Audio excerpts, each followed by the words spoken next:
which includes Herkimer, Fulton, and portions of Otsego County.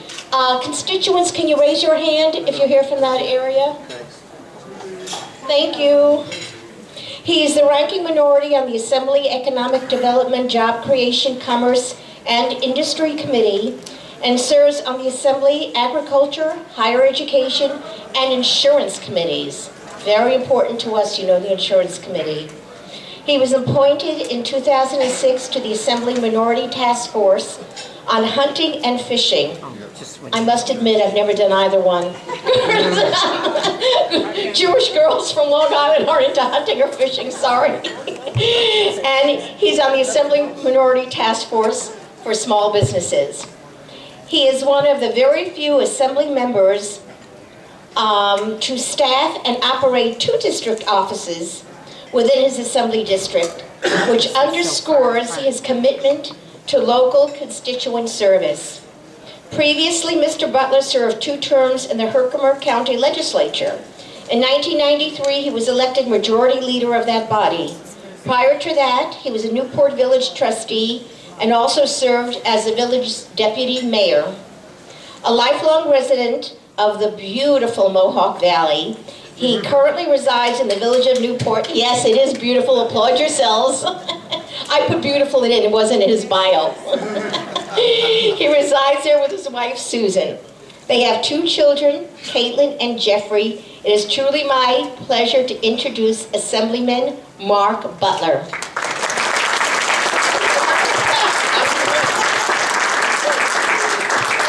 Well, thank you very much for that kind introduction, and I do appreciate the opportunity to say a few words to you here today. Let me say, first of all, you certainly picked a busy day to join us here. I have several other things. I'm glad I was able to make it here on time and share my story with you, because I do have a story I want to tell you, and it's kind of an interesting story, and I'm sure you can understand it. First of all, let me say I know how difficult your task is. You know, people understand physical illness. When they see somebody that's sick, they can understand, they can sympathize, they can empathize. But when there's a mental illness involved, that type of empathy or sympathy just is much more difficult to find.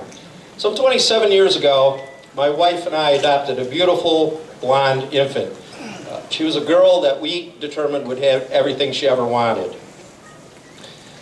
And when she entered into her early teens, she developed some odd behaviors. And it grew to the point where she was kicked out of our local school, went to a school for kids with behavioral disorders, and were even among that group of non-achievers. She was really an all-star. From there, she went to a number of residential facilities. When we finally took her to a psychiatrist, a child psychiatrist, we were crushed when they told us, "You have a very troubled young girl there."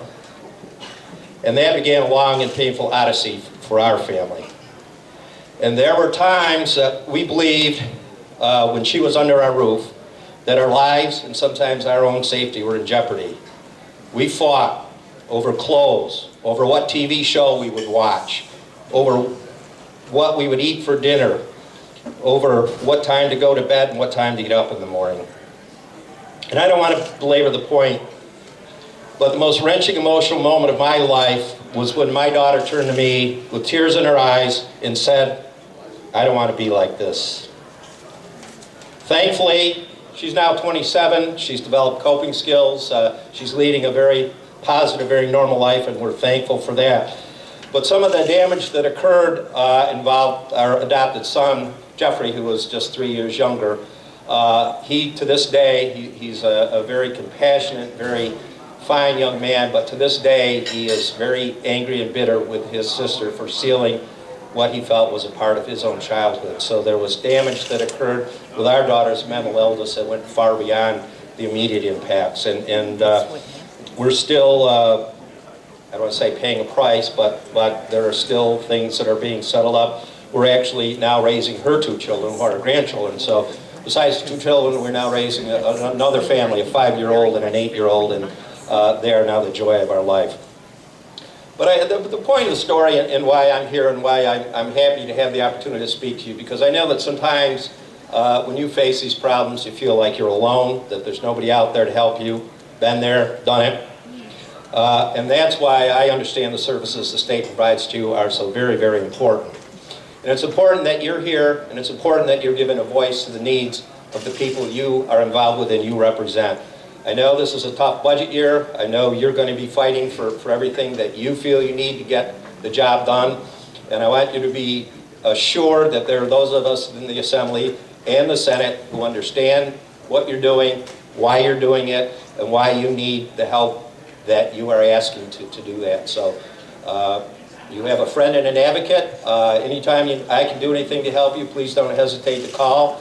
I'm pleased to be here with you, and I want you to be sure, I want to reassure you, we understand that mental illness, it's not a partisan issue, it's not a sociological issue. It can happen to anybody, and we certainly understand what you're facing. So it's a pleasure to join you here today. It's a pleasure to be with you, and best of luck with all your efforts. Thank you for joining us.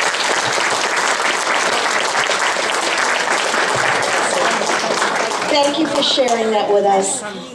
Boy, look at him and me.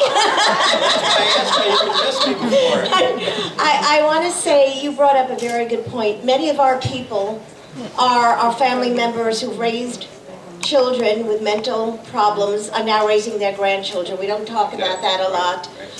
But as they're growing, the other issue that you brought up, it was Jeffrey, your son, right? Yes, yes. I'm a sibling. It's my brother Sherman who's ill. People, when I first joined NAMI, said, you don't understand what the pain is like. You're not a parent. And I understand that because I have children. But a sibling has their own kind of pain. I remember, and my brother is wonderful, and I love him.